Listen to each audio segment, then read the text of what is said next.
creada por Una Vez en la Vida y desde mis Castillo de Arena. Welcome to everyone. Thank you so much for connecting. We are in northern Spain, in mi Castillo de Arena. It's a palace from the 17th century. I think you can hear me well, right? Okay, great. So thank you so much for connecting.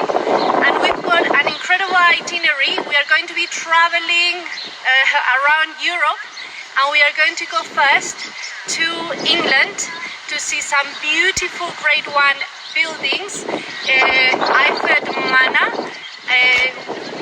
William is going to show us incredible gardens, and then we'll be traveling to Italy with Stefania. She's going to show us a palace that got affected by the 2016 earthquake in the center of Italy. Amazing work they are doing over there, and sending them a very big kiss. Then we'll be connecting with the Czech Republic, and we are going to see a fairy tale castle, Castle Blatna. And thank you so much, Stefanos, for going on board with this adventure of us. Thank you so much from all my heart. I'll be explaining a little bit in Spanish now.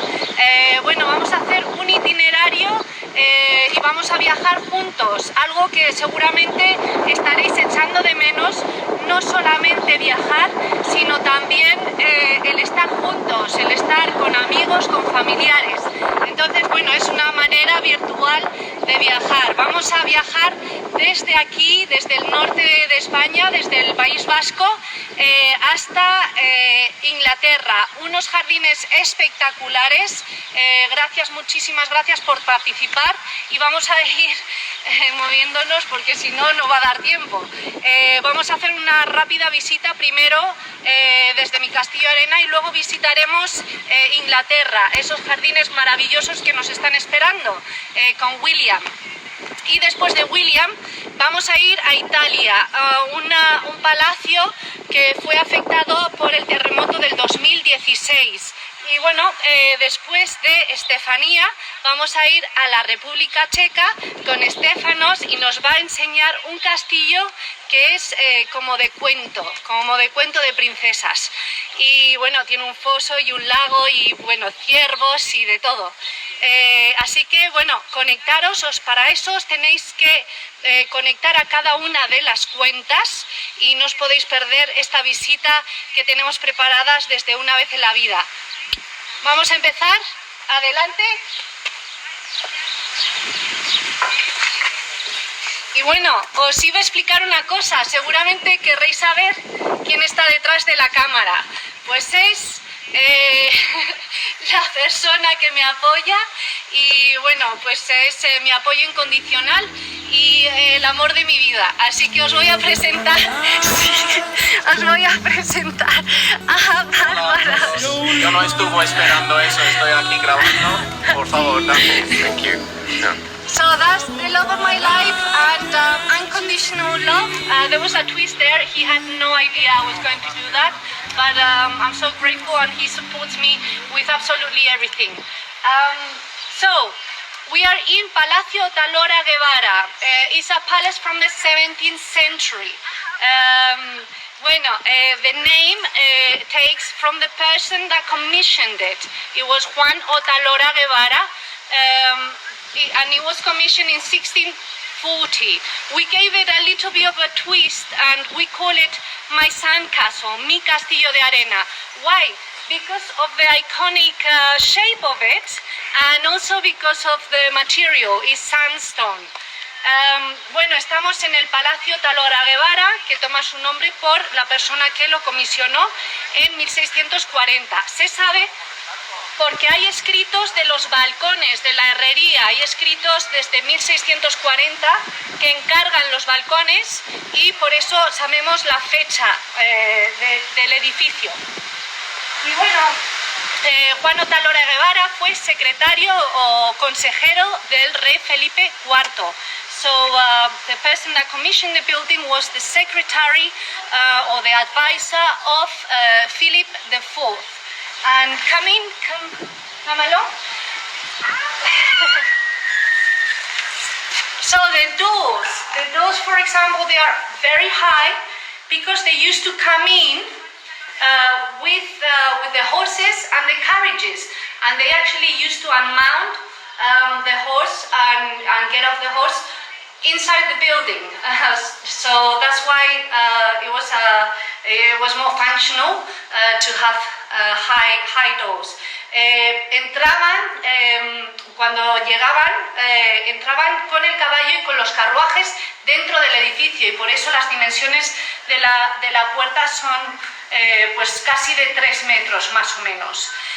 Y bueno, se restauró, se hicieron muchísimos arreglos a los propietarios, se lo compró la caja de ahorros y se hicieron una serie de renovaciones para que fuese museo etnográfico.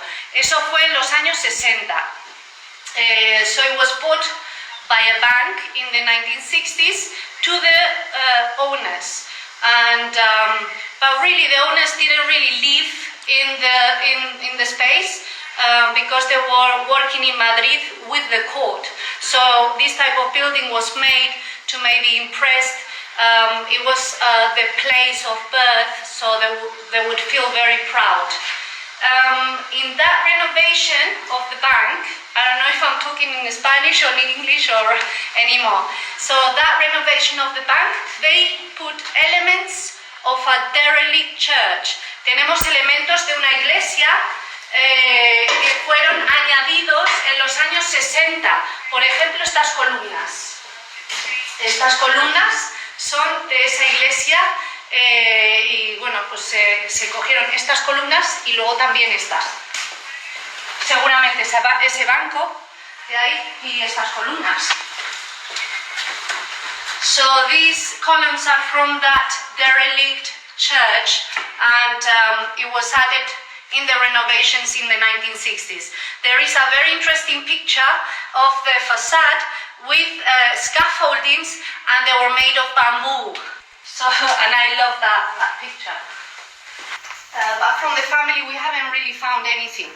I love the materials here. You can really see brickwork over here, ladrillo y piedra, a stone wall in the same space. This is nice. The floor is really interesting as well. And I'm going to show you something a little bit quirky. And bueno, os voy a enseñar esta cocina antigua tenía unos colores que cuando vinimos y renovamos el espacio lo pintamos exactamente del mismo color que estaba, porque sabemos que los colores evocan. Y bueno, cada persona que hablas en el pueblo tiene una historia diferente y es muy interesante. Pues todos han pasado por esta cocina y han estado aquí sentados a la luz de la lumbre. Y bueno, pues es un horno de 400 años. It's a 400-year-old oven, and it took us ages to actually try it because we were very scared that the building would go on fire. But it actually works. We had a friend of us that decided to make a lamp. He came and he said, well, you know, we really need to make a lamp here. Que tenemos un amigo que decidió hacer un cordero aquí y dijo, oye, chicos, esto hay que ponerlo en funcionamiento, ¿eh? Y nada, hacemos un cordero, no se quemó el edificio, que teníamos mucho miedo, tardamos mucho en comprobar que el horno funcionaba y bueno, pues funciona. Vamos allá. Me dicen que nos acabamos enseguida el tiempo y nos vamos a poder enseñar todo. Bueno, interesante, la escalera.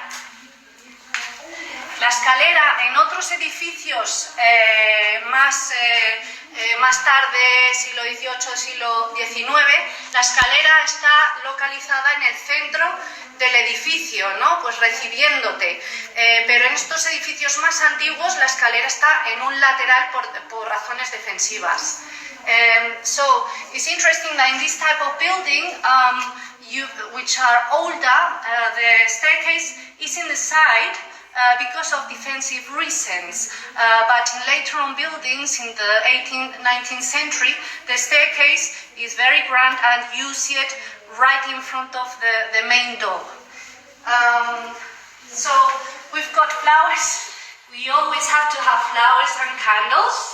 The flowers are actually from the garden, and it's one of the things that the company Una Vez en la Vida does. Specializes in decoration y arte floral. Bueno, la empresa Una Vez en la Vida se dedica también a la decoración y al arte floral. Y estas flores son del jardín y os las he puesto para todos vosotros y están dedicadas a todos vosotros. Vamos a seguir con el tour. Bueno, y las velas tampoco pueden faltar. Candles and flowers. So it gives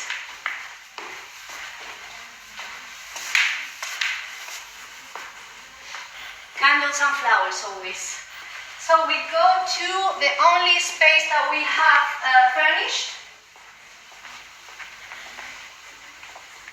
Es un poco el único espacio que está con mobiliario antiguo. It's the only place furnished with period furniture. This is where the brides get dressed. Very exciting, and the photographers love it because it's a very photogenic room. And well, we've got, vamos a decir, tenemos, aquí es donde se visten las novias y les encanta porque, bueno, pues aquí se maquillan, se cambian de vestido durante el día y les encantan a los fotógrafos también. Y bueno, vamos a, si queréis asomaros al balcón.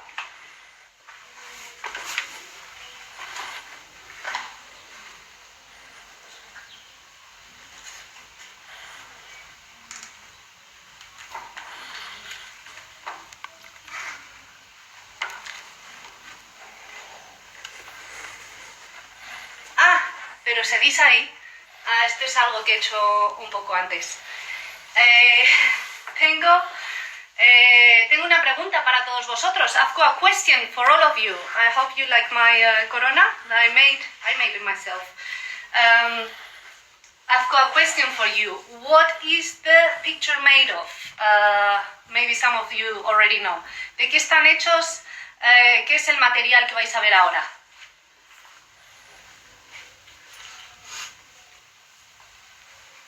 Está hecho con los capullos de los gusanos de seda. So it's made of the silkworms, the cases of the silkworms. Come with me.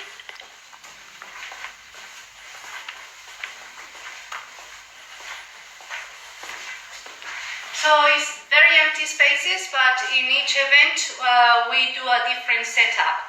Son espacios que están vacíos, pero es que se hace un montaje diferente en cada uno de los eventos. Puede ser una ceremonia civil, hacemos por ejemplo unas fiestas de carnaval de máscaras muy bonitas, con de todo, muchísimos espectáculos. We do an incredible carnival event that you cannot miss whenever you're able to travel, and we also do a New Year party and so on. So very interesting. Let me tell you, the ceiling, we are going to see the ceiling because it's very characteristic from the area. So el techo es muy típico de toda esta zona de Álava, tiene un dibujo muy típico.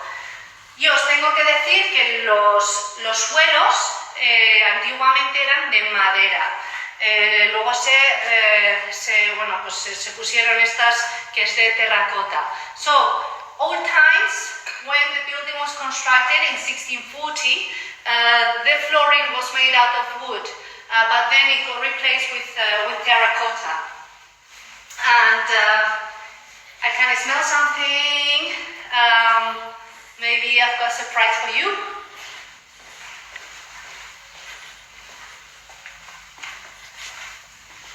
So, we've got a very cozy room here. It's got one chimney, and then it's got another chimney. So, and trust me, it's needed because it gets very, very cold here. Old times, probably they had a winter room and a summer room. For example, the one that we've just passed is south-facing, so it was quite cozy. But you know, you really need it now with global warming, probably not. But but now, and another point we've got is the chapel. So let's take a minute and have a minute of silence. Not so long a minute. Bueno, un minuto de silencio. Tenemos una capilla en la que no he logrado tampoco convencer a nadie para que se case, no conmigo, pero entre ellos. Y bueno, vamos a ver, no solemos abrir esta zona, a no ser que sean para exposiciones de arte. We don't usually open this door unless it's for art exhibitions. We've had some incredible sculpture art exhibitions with Coco Rico and Dora Salazar that were absolutely amazing because it mixes 17th century spaces with 21st century sculptures. So follow me and I'll meet you upstairs.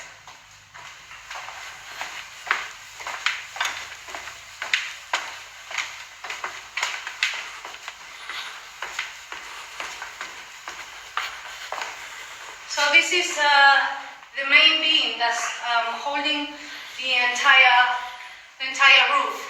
It was very important for us to immediately do the roof to become waterproof, because during the developments the walls were very deteriorated. We had to use plastering all the walls.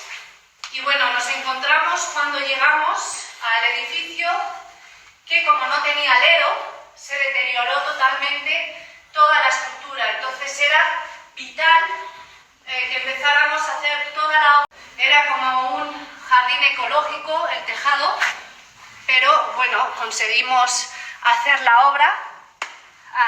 Vamos a bajar ahora. Es que me están indicando, pero no voy a seguir. Y vamos a ver un poco los jardines, pero muy rápidamente, porque tenemos... ¿Cuánto tiempo? 30 segundos. Okay.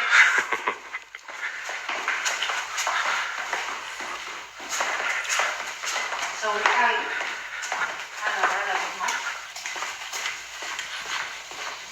Follow me to the gardens.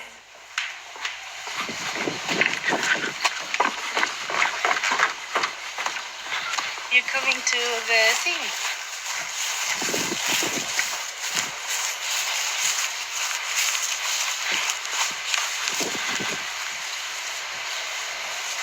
So thank you so much for all of those that have collaborated in this.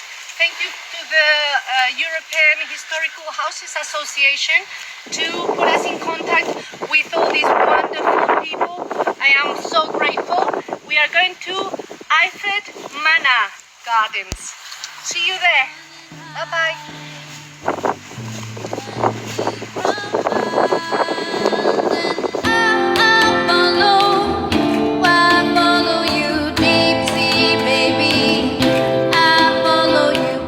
So welcome everybody to Iford Manor. My name's William Cartwright Hignett, and it's been my pleasure for 37 years to live at Iford, and with my wife Marianne and our son Horatio. And Iford came into our family. Sorry? No, you haven't. So Iford came into our family in 1965 when my mother bought Iford. But the history of Iford goes right back a couple of thousand years to the Romans. The Romans were here and they had a lot of sheep. Of course, in England it rains a lot, so we have a lot of grass and a lot of sheep. So the Romans were here, and then that wool trade continued for centuries, right up through until around the 1500s, maybe even a little bit later. And I'm going to take the thing, so stop looking at me, start looking at the view, hopefully, if I can push the right button. There we go. So, you'll see we've got the lovely pasture in this area. It's very green. Britannia standing on the bridge which stands above the River Frome. The River Frome is the power which powered the wool trade at Iford for so long. And we're now going to go in through the front gates into the garden, which is what I want to show you today. On the front of the house, you'll see it's a Georgian facade. Iford's building originally was from the 15th century, originally a wool factory and a factory owner's cottage. And of course, as the wool merchants got richer, they built more, and then as they developed into a very wealthy family, they moved away. And then the Hungerford family in 1635 bought Iford, and that's when it became a very smart residence. The front of the house is a Georgian style, that is to say the same sort of style you see in Bath, in the local town. And Bath is a wonderful city, as you'll know. It's famous for its stone. The Bath stone comes from the local mines, and it has this wonderful golden iridescence. This stone here is from Westwood, which is our little village just up the road, and it has a seam of mica, fool's gold, in it, so it sort of sparkles in the sunlight. Now, the wisteria, of course, is a perfect time of year to come and visit. Here's the front door adorned with wisteria. This wisteria comes from the one of the earliest plants, we think, in the UK. It goes back at least to 1840 and possibly earlier, and it would have been planted by the owner of Iford at the time, Thomas Gaisford, who was the Dean of Christ Church, Oxford. We've planted it with Fortune's double yellow, that lovely rose which sits so well against the honey stone with the wisteria. Behind us, you start to see the sense of what Harold Peto achieved, which was, when he came here, he was a great landscape designer. We'll talk about him in a minute, but he paired the wisteria on the house with this other wisteria as we come along the front. And here is God on his column. It's very important to just acknowledge God, because you never know. And so as we pass God, he blesses us as we come into the garden, and we go under this beautiful gate, past this lovely gate here, the Gate of Paradise, as Peto called it, because of course gardens are all a form of paradise. And in we go. So right now it's tulip season and wisteria season, and you can see the tulips here, which we've had planted this year. It's really the first year that we've added tulips to the garden. It was an addition that Troy Scott Smith, our head gardener, formerly head gardener at Sissinghurst, has added. And if we go right a little bit, you'll see the god Neptune above the first pond that we get to. The sound of water is so important to the garden at Iford. You get a real sense of calm, of peacefulness, but of movement, and it's that life which water brings to a garden which I think is so important as a sort of balance between the hard structure of the building, the soft structure of the planting, and the water. Here is Harold Peto's loggia. Originally, the Georgians had created a symmetrical building with a false wing, but Harold Peto didn't really go for symmetry, so he knocked it down and he created this wonderful Romanesque loggia. You'll see he insets into the space Byzantine roundels, a sense of the ancient 7th century, that idea, casting one's mind back to things that were there in the past. Older objects such as these Roman insets, and then you've got inside the building other objects as well. And Harold Peto was a great believer in the use of space. He loved to give you a sense of the antique, of the mystery, and never show you the whole picture at once. Coming past these old rosemaries, I love the old trunks of the plant. I think they give such a sense of age. Onto the terrace, which has the conservatory on it, which is an addition from the 19th century, not particularly well built and not that well suited to the house. But when you look at the house, you get a sense of just how kind of mix and match the architecture is. Originally, you've got these Elizabethan gables, I suppose. They're pre-Elizabethan, so that's 1500s. Then on the front, of course, the Georgian, and then Harold Peto's additions. Turning around, you see some idea of how Harold Peto plays to the past with an allusion of history. You'll see in the wall just over there, you can see some ecclesiastical insets, and he wants you to think back. A memory, perhaps, is conjured up. You think back to times that you've been in a church or in a religious environment. It just gives you that sense of something else. Again, up some steps which are closed in, a tight space, and then through the box at the top, and suddenly everything opens up. And you understand now how Harold Peto really believes in creating space. This garden is actually under 1 hectare in size, 2.5 acres, but it feels much, much bigger. How does he do it? Well, he does it by never showing you the whole picture at once.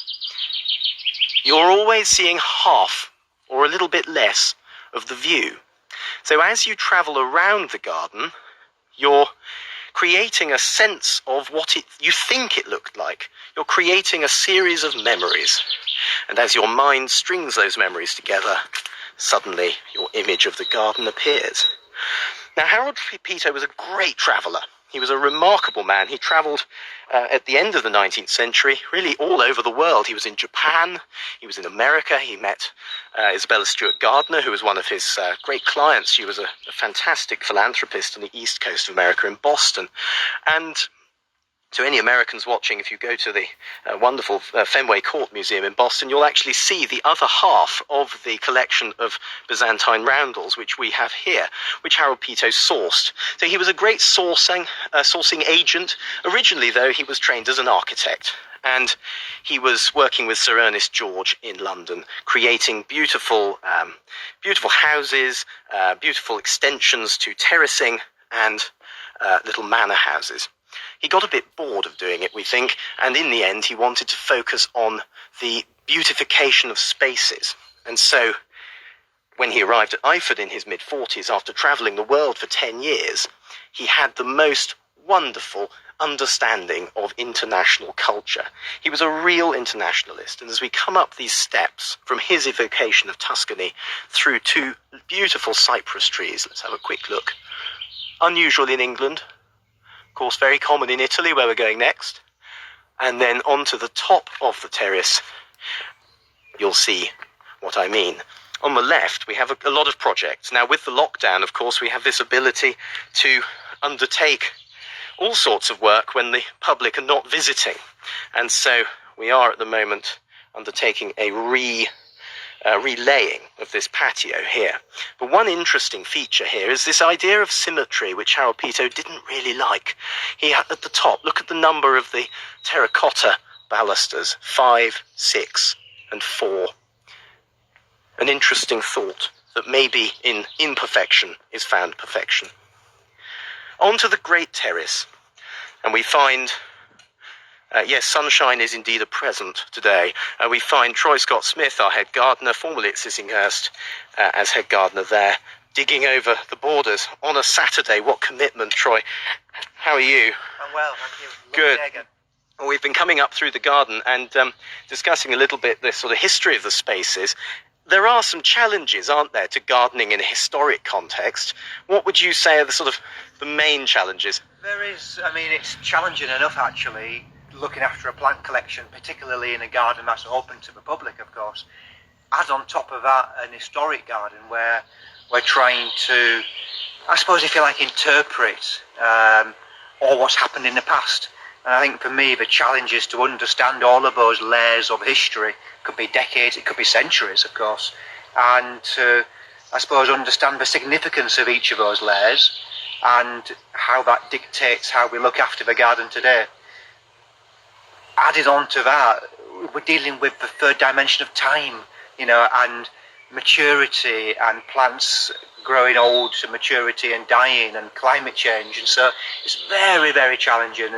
But it's a great puzzle. This idea of old historic gardens with designations. Iford's a Grade 1 listed garden, and that's one of the things that makes it special. Brilliant. It really is. Well, we're thrilled to have you with us, Troy. It makes an enormous difference to the whole place to have someone with such an understanding of history and the sense of how a garden has a sense of place and over the many sort of centuries and generations. Thank you for jumping in on us there. Let's keep going with our tour. So, the Great Terrace was originally Harold Pito's evocation of the Appian Way, La Via Appia Antica in Italy. He loved Italy, I would say, that sort of belt between Rome and Pisa was probably his favourite section of the world, and he travelled there many, many times. And so hence the number of wisteria plants that we have here and the number of artefacts. And during his tours and his travels, he would pick up artefacts from the local shops, where they were available. You could buy these things very easily.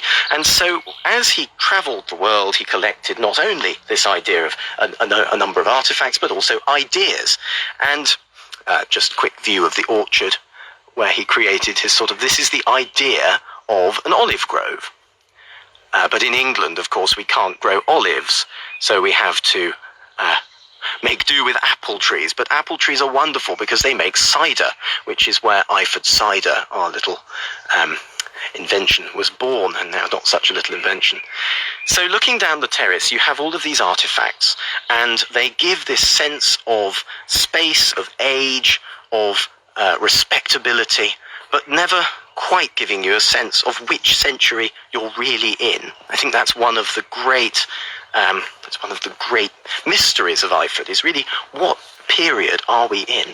The casita here used to be a donkey house. It used to be a shed, originally much shorter. He raised the height of the roof and then put this lovely wooden ceiling in place, and above it this lintel, which is simply stunning, to frame these marble columns which he had purchased.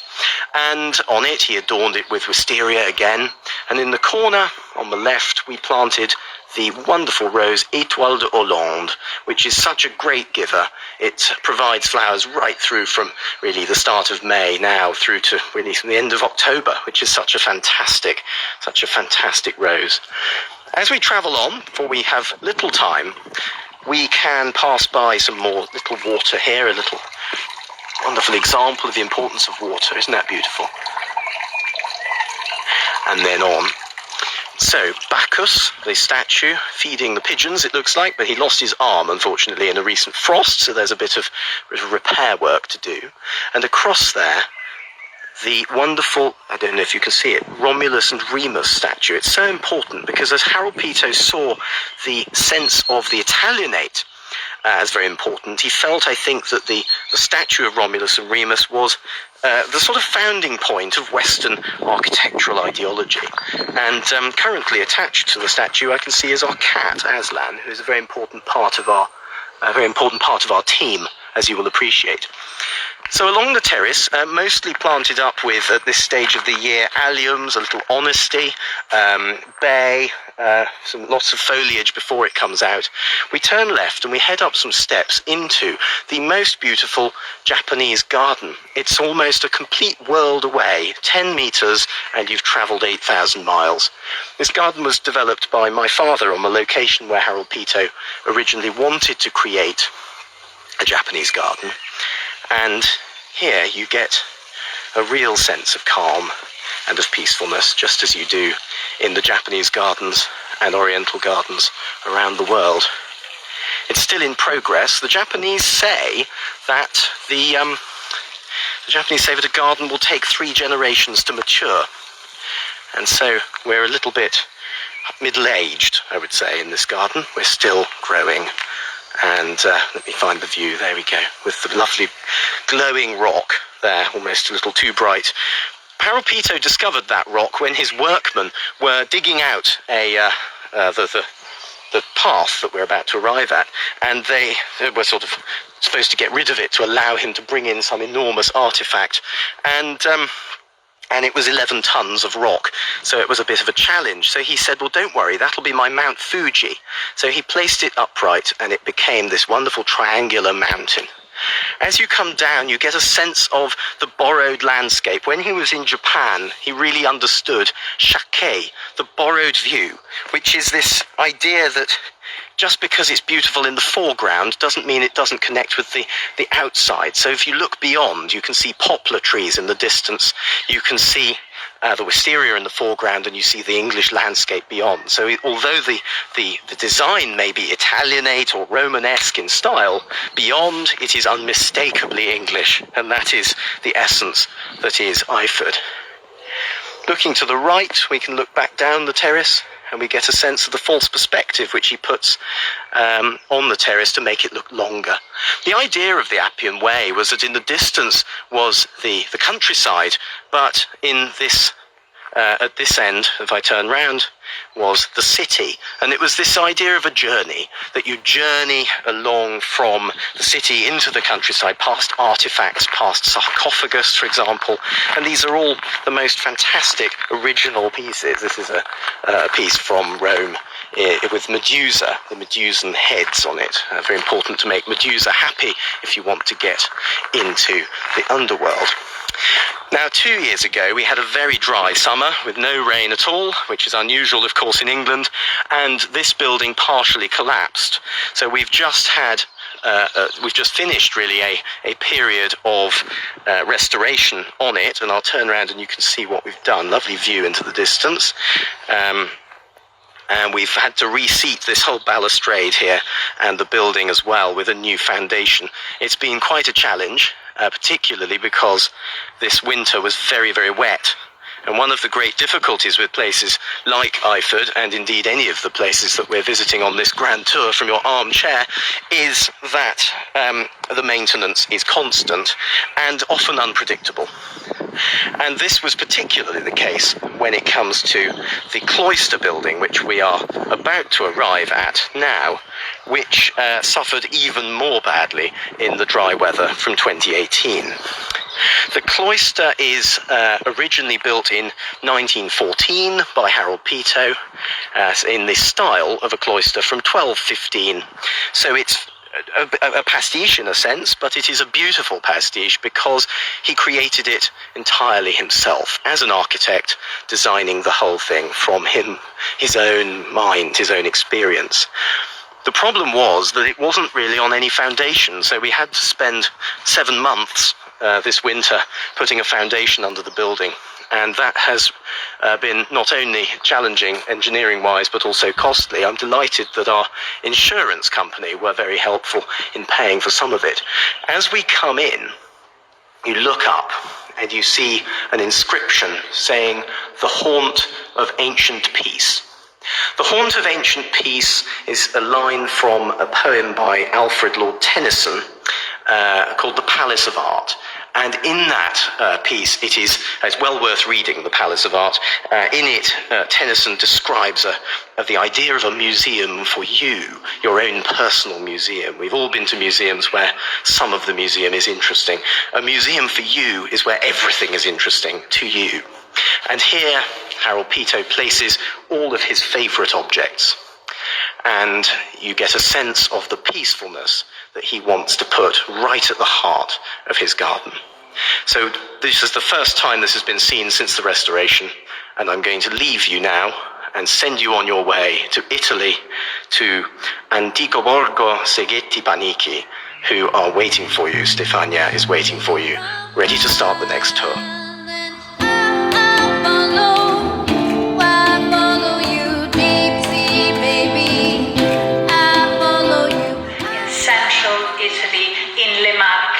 So Le Marche is a region on the Adriatic coast, 2.5 hours away from Rome, and we, as the Borgo, are on a little hill in a valley between the mountains, the Monti Sibillini, and the town of Ascoli Piceno, a medieval town, and the seaside, with all the seaside towns and lovely golden beaches. We start the tour today here in the chapel because for us it's a very symbolic place. As Anya has introduced her lightly, we We have been hit by the earthquake 3 years ago, and frankly, we've been in lockdown. As you can see, just here where Ben is going, we have travertine altarpiece. This piece for us is very important because it links us to the town of Ascoli Piceno. Ascoli is made out entirely of marble, and if you the walls creates a white light, so it's called also the White City.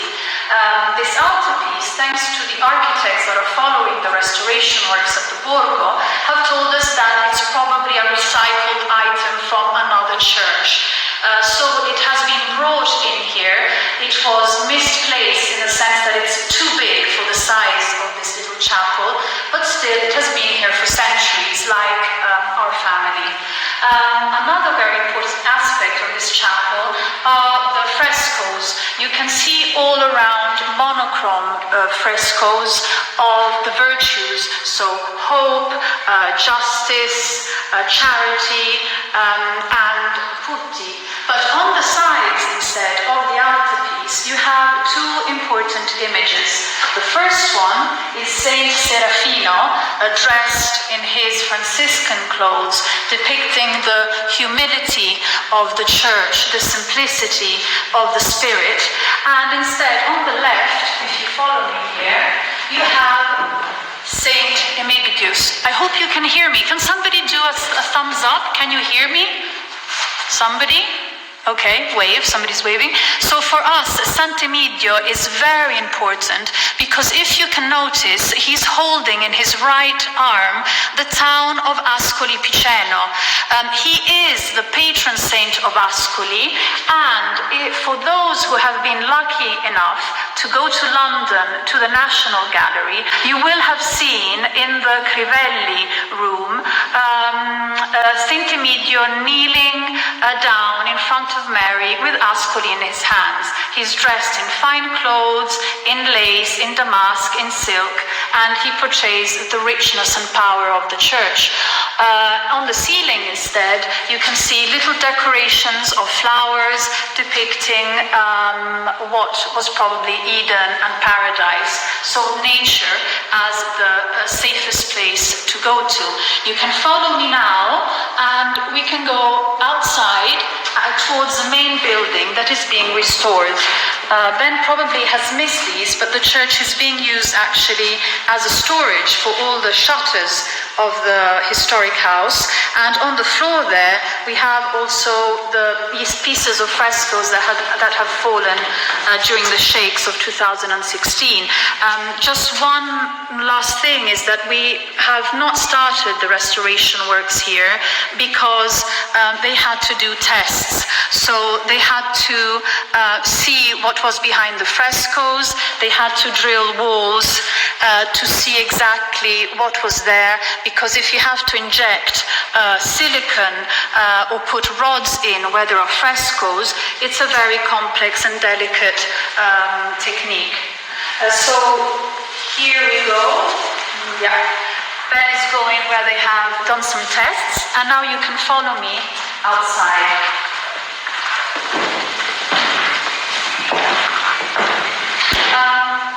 This is nothing really to see here, but if you see this little door leads to little stairs to a tunnel that goes directly under the earth towards the main building.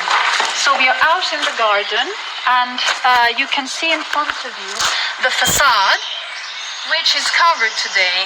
But if you go on our social media accounts, if you go on our website, you can see how we are underneath this white dress.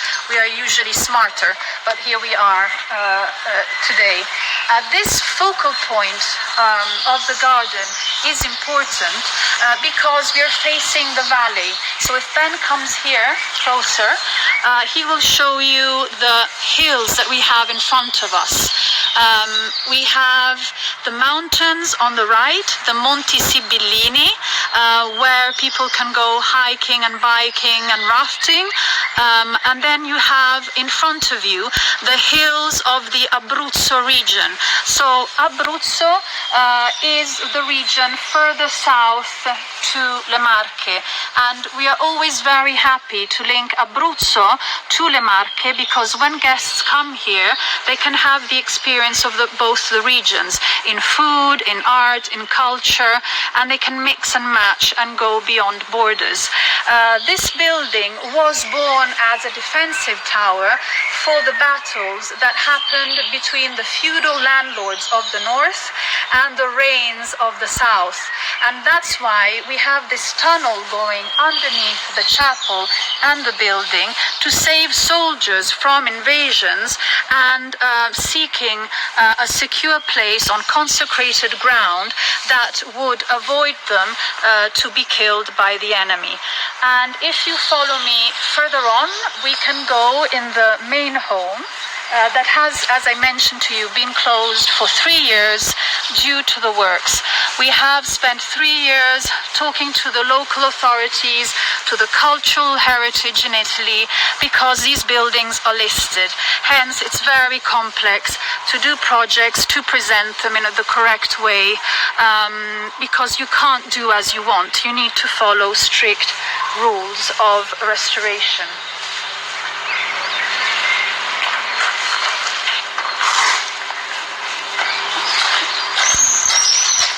Film that, which is the sign that we're entering.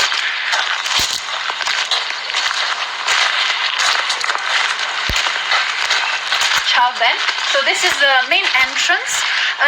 In old times, carriages would enter from a second entrance down the hill. So the carriages would arrive, they would stop in front of the main entrance. The ladies and gentlemen would come down, they would have witnessed the beautiful view of the valley, the lovely church, which did not have all those iron rods that are now around the bell tower, but they would have been impressed by what they saw externally, and then they would be led into the house through a long gallery.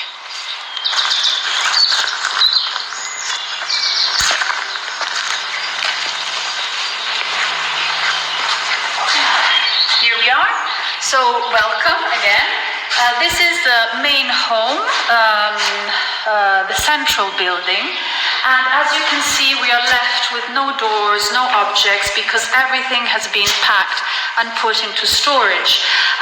The main focal points of the visit in the main building is that this gallery, which is long 20 meters, has 3 more sisters. So we have a gallery below us, where we used to have the old kitchen of the 16th century, where we used to dine and drink and taste the wines that Ben keeps in the wine cellar, always below. And then we have 2 more floors above us that are for bedrooms, so for private use for our guests when they come. The ground floor has the main spaces, like the sitting rooms or the billiards room, and places where you can just sit and relax. Here is something interesting.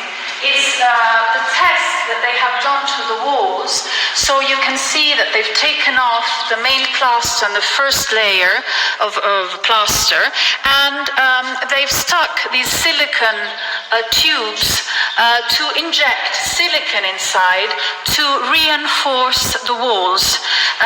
So all this work that you just see here has been done in all the external perimeters of the building, and they have been done just on a few walls inside, because some walls inside were very delicate, and so they had to go ahead and do them also here.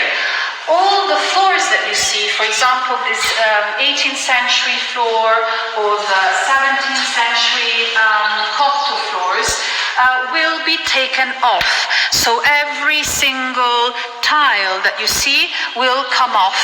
And I don't know how we will do it, they will be archived. I hope it won't be a mess, but the building companies that restore these buildings, they know usually what to do. You can also follow me very quickly, just in each room. This is the billiards room. We don't play now, and you see that the company has left the billiards room, because it was too heavy, and we hope to dismantle it all and take it away, but it's quite a complex thing to do. And here on this wall, they found an old fireplace. So we have quite a few fireplaces that have been walled in the past centuries and that have been rediscovered. Nothing too new or special, but interesting to know how the house was during the renovation processes of the centuries. In this room, we have the sitting room, but this is how it looks now. We have just the fireplace that remains, and we usually here had drinks, teas, and then we would go out in the garden. So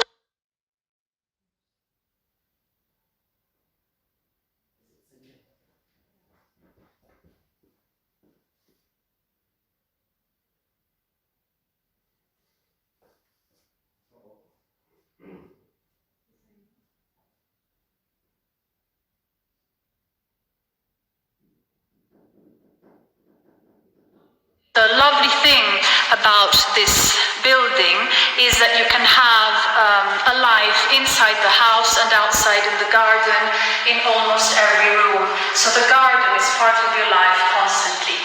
If you follow me, we go to the last inside room. We take and taste all the lovely Italian foods. And the only things that we have left are some 15th century columns carved in oak with floral decorations and frescoes on both sides of the rooms that have been covered for the restoration purposes. You can see the cracks. Ben is zooming onto it now. It's quite heartbreaking to see, but we are getting on with it in any case. If you follow me on this side, something quite funny has come out. The doors that as I was saying to you, have all come off. These doors were the real decoration of the house. They were as important as a painting, as a tapestry. They gave the character to the place, and not to see them is really quite shocking for all the family. And when the carpenters came to take them off, they have discovered a safe. So practically, an ancestor of ours created a safe inside the width of the door and covered it with a wooden panel, and none of us knew about it. There was no treasure, unfortunately, nothing at all, but we thought it was a very funny place to stick a safe. And now I will take you to the back of the historic garden, just to show you who designed it, when, why, and so we go out again.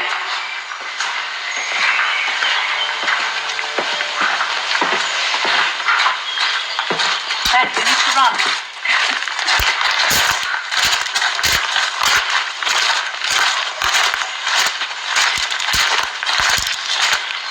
Okay. So here we are. This is the historic garden. So it's interesting to note that both are listed, the historic house with the chapel and also the garden, as an environmental decorative garden.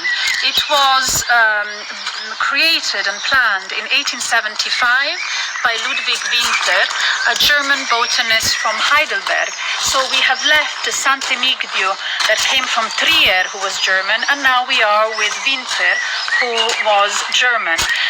He did, in the beginning of the 19th century, many gardens in Liguria, especially Villa Hamburi. I think many of you must have heard about it, because it's a beautiful villa, today owned by the Italian state, and it's a botanical garden.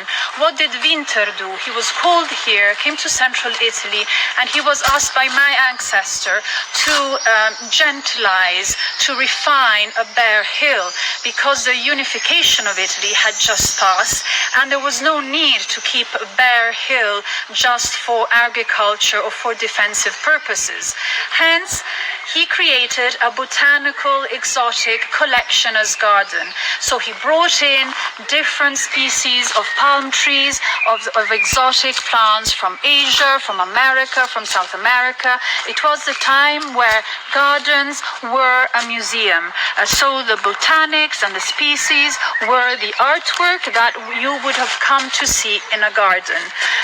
Especially winter, he was a tree person. He didn't like a lot of flowers. He liked the trees and the power of the colors that the trees had in the various seasons. So his gardens are beautiful during the summer, during the spring, but also during the autumn and winter seasons. If you come with me closer, we can see where the gallery that we had entered into the building actually leads to. And it leads to the Venus and Cupid in the little pond. So the guests would arrive, would see the valley of the River Tronto, and they would see the chapel with the religion. So be humble before you come in my house. Then they would go through the gallery and they would finally meet Venus and Cupid, who represent love.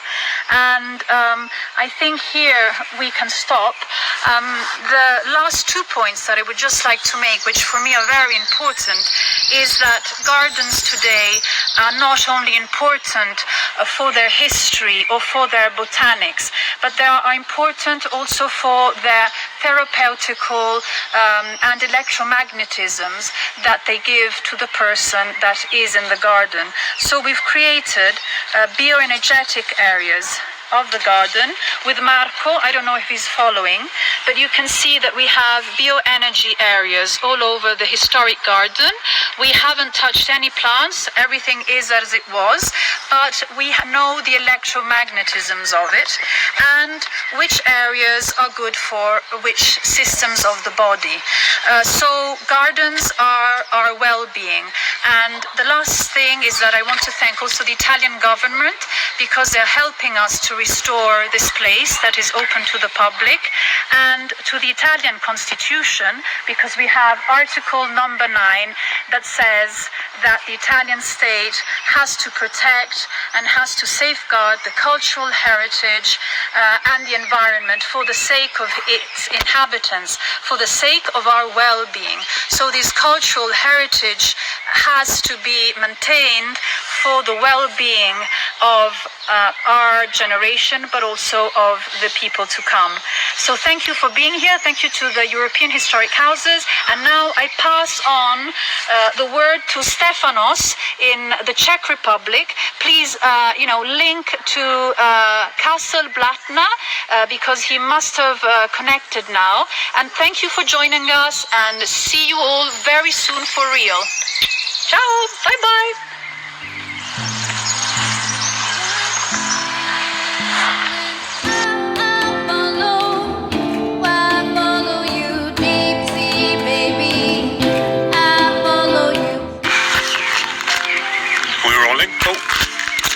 Hi everyone, welcome to Castle Blatna. Dobry wieczór всем ze zamku Blatna. Dneska budeme vysílat v angličtině, ale příště to uděláme česky. Thank you for joining. This is InstaVisit Historical Houses. We are some 100 kilometers south of Prague at Castle Blatna. Thank you for joining us again. Well, understand it? Come with me. So, first mention of the castle dates back to the 13th century. Originally it was a fort.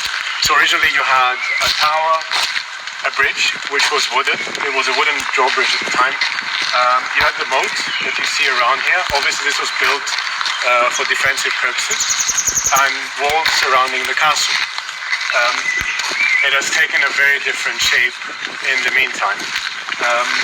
I just realized it started raining, so I should have said welcome to England rather than welcome to the Czech Republic, but it's all good. So anyway, let's go in. 100 years ago, if you were to come in through the tower of the castle, you would have been greeted by two sets of coats of arms. Headfront von Ottenhausen, our family, and to Hohenstein, and the other prominent part of our ancestry. Clearly that's no longer there, it has not survived the ages. The place was originally used by the Knights Templar, and then eventually, as families bought the place, moved in through the ages, they tended to add structures to the tower or to the existing structures, or take existing structures and change them, renovate them, give them a facelift, and what have you. So we are now in the courtyard. The castle complex forms a V, with the tower and the bridge at its tip, and then all the structures, or palaces as we call them, extending to the sides. So, for instance, right behind me you will see the tower. To my right you see the Rozhazov Palace that was built originally in Renaissance style in the 16th century. The tower itself, in its current form, was built in the 14th century. You'll see another version of our family's coat of arms on it. And then you have the Rosenthal Palace, which was built in the 15th century, originally in Gothic style. And moving on, you also have the Great Palace, which was built in the 16th century, originally in Gothic style, built by Benedict Reed, who is famous for their work on the Vladislav Hall in Prague Castle. The building was later given a facelift by another architect called Bernhard Gruber in the 19th century, which gave it the shape and form that you see now. The next palace, and actually the oldest building in the complex, would be the Old Palace, which was built in the 14th century, more or less at the same time as the tower itself. A couple more words about the Great Palace. It didn't always look like this. It's been renovated heavily over the last 10 years. We're lucky enough to be able to showcase it now when it's ready. So yeah, if you come see it, if you come visit, you'll see, and you have visited in the past, you will see the difference. Anyway, a couple of words about the family. The Hilton family came from Austria. They bought the place in 1798. The first owner was Wenzel Karl Hildebrand with his Irish wife, funnily enough. They bought the place in 1798, moved in a few years later, and then the family lived there ever after. Fast forward a bit to a couple of generations before me. You had 4 brothers. The eldest was a career military man, so he wasn't interested in running the place, taking over the castle and doing things with the estate. So the next brother was a sculptor, a painter, an artist, so he wasn't interested in running the place either. The third brother was a sculptor, also an artist. You know where this is going. He wasn't interested in taking over the place either. And the fourth brother, my grandfather, at some point was given the hot potato. His father basically said, "Here you go, son, do your best," and he took it over. He owned the place through the 30s, through all the land reforms. He endured the Second World War. After the Second World War, with the communist regime coming to power, the castle and all the property were confiscated, the family thrown out, ousted, and the property nationalized. Eventually the family managed to escape, or they immigrated ships to Africa and only came back in the 90s when the property was given back through restitution. A couple more words about the Great Palace. The focus, other side, we're still live, thank you. The loggia of the Great Palace, and it's raining quite a bit, is famous because Franz Ferdinand S.L, the heir to the Austro-Hungarian throne at the time, used to come hunting here with my great-grandfather, and they used to shoot from that loggia. On one of the hunting visits, he shot an albino deer, which is hunting lore. And I think I'll get some cover at this point. My Mediterranean blood doesn't fare well with the rain, but anyway. We are live, so nothing we can do about this. So anyway, Franz Ferdinand S.L shot an albino deer at some point, and then he went, which is very bad luck in hunting law, and then he went to Sarajevo, so make of that what you will. Anyway, now we're moving on towards the park. At this point I should say that our main operation at Castle Blatna, a museum that's visited by some 25,000 people a year. The grounds of the castle itself are visited by 100,000+ people a year, so it's quite a popular place.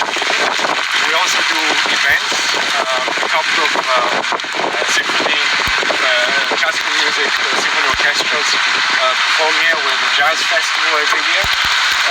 We also do weddings.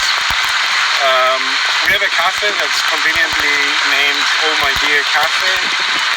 We have a classic car restoration workshop. The kind of project we basically want to develop the place commercially in order to better service culture and heritage. We're part of the Oxford University's internship program for the 3rd year in a row. We're very proud of that. Yeah, so now we're in the park, and I wish I had an umbrella with me right now, but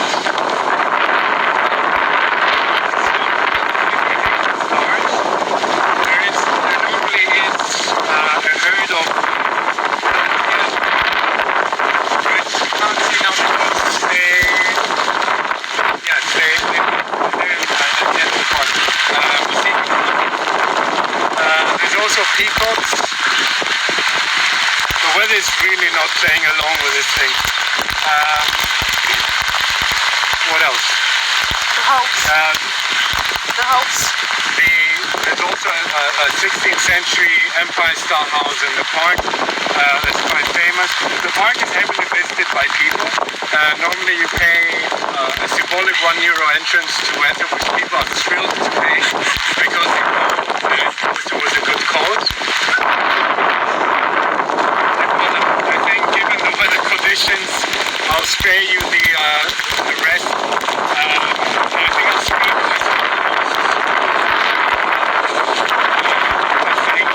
not owners, but workers' audience on these magnificent places. It is our responsibility to make sure that we keep them intact for people to visit, the next generations to visit and enjoy. One is a historic building across the dedicated lives to maintaining and reviving places like this. These are vehicles of culture and heritage. If you have a historic house in your area that is privately owned and open to the public, do visit it. Get yourself involved with it, even if it just means popping in for a cup of coffee. Visit them, learn about their history, check out their events, be engaged.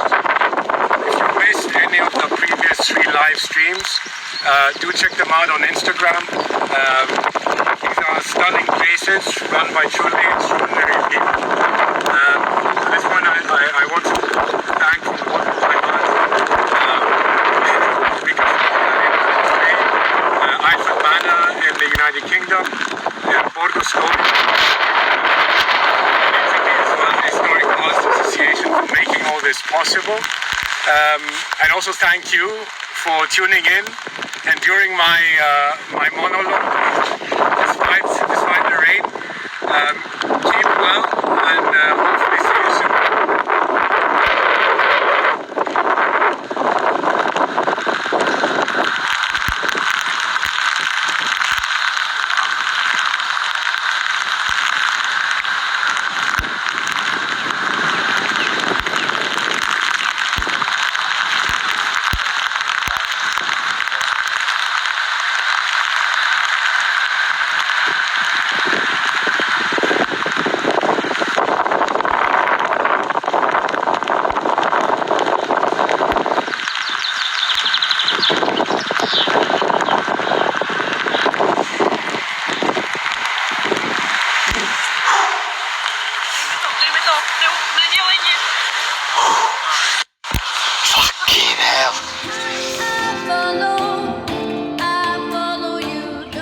The castle grounds are visited by some hundreds plus thousand people per year. There is a museum which receives some 25 plus thousand people a year. The park, which we will see in a minute. There is a cafe, conveniently named Oh My Dear Cafe. We also do events, a couple of philharmonic orchestras, a couple of classical concerts every season, a jazz festival every year. We also do weddings.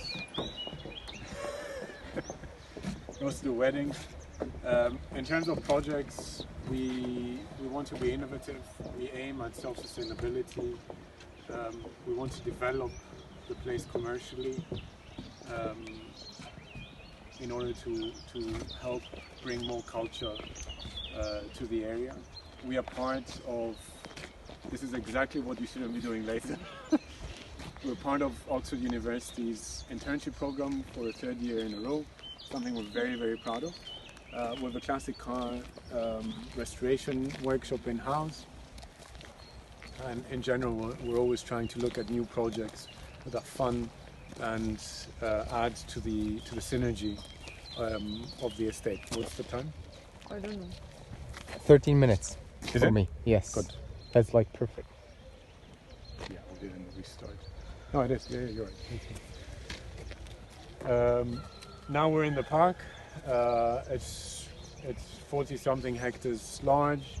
There's a herd of fallow deer roaming around.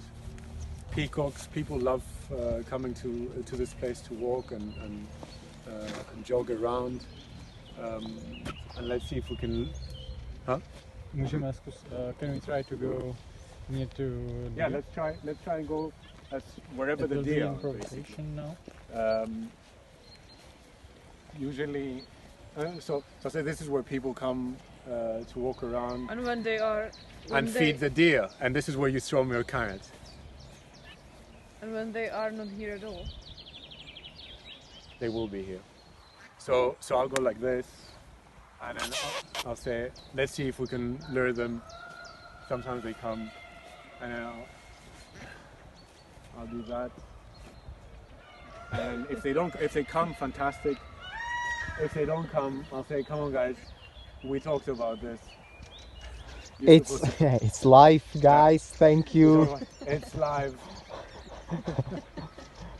Anyway, they have a mind of their own. And then I go into from this side, Edwin. From this side. Yeah. But wait.